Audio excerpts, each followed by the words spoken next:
এই নিনজা টেকনিকটা শিখে রাখবেন। যদি কেউ কখনো এরকম সিচুয়েশনে পড়েন তাহলে সেটা থেকে উদ্ধার করতে হতে পারবেন।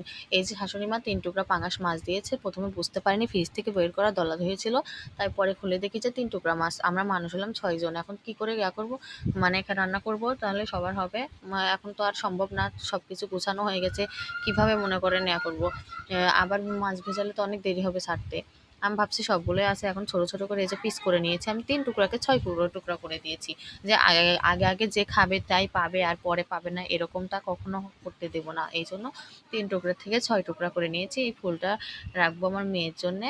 তো এই যে ভালোভাবে কেটে আমি ধুয়ে ঠিক করে নিয়েছি, একদম রেডি। তো এখন হচ্ছে লবণ, হলুদ আর গুঁড়ামরিচ দিয়ে ভালোভাবে মেশানো পরে এটা ভেজে রাখবো। এই যে ভালোভাবে এখন মেশাচ্ছি। মেশাতে লেগে একটু দেখি যে হাতে লেগে যাচ্ছে। মানে এই যে ফুলের মতো, এটা কী যেন ভালোভাবে নাম জানি না, তবে আমার মেয়ে খুব পছন্দ করে।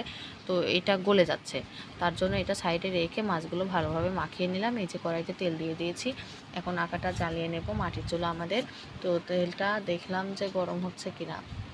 আমি ভালোভাবে নেড়েচেড়ে দেখছি যে তেলটা গরম হয়েছে কিনা। গরম হওয়া সারা এখন আমি মাছগুলো দিয়ে দেবো। এই যে মাছগুলো দিয়ে দিয়েছি। এখন হচ্ছে মাছগুলো ভাজা হচ্ছে। আর আমি এটাই বলবো যে এরকম সমস্যায় পড়লে আপনারা এভাবে ছোট ছোট করে ফেলবেন। একা একা খাবেন কেন? সবার সাথে করে নিয়ে খাবেন, বা কেউ আগে খেয়ে ফেলবে আর আপনি পরে কি মাছের কাঁটা চুষবেন? তাহলে তো ঠকে যাবেন।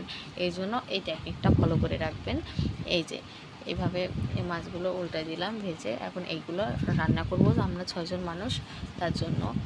তো শ্বশুর শাশুড়ি, দেবর আছে, একটা ছোটো জা আছে, আর এই যে আমরা স্বামী স্ত্রী ২ জন। এই জন্য এই যে এইগুলো আবার ৬ টুকরা করে আমি ভেজে রেখে দিয়েছি।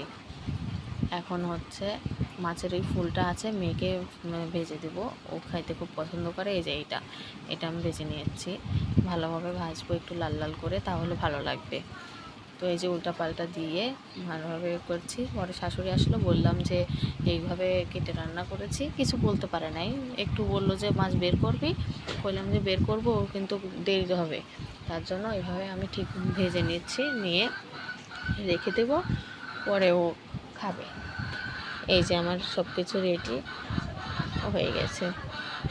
এটা ফলো করে রাখবেন, কিন্তু কাজে লাগবে।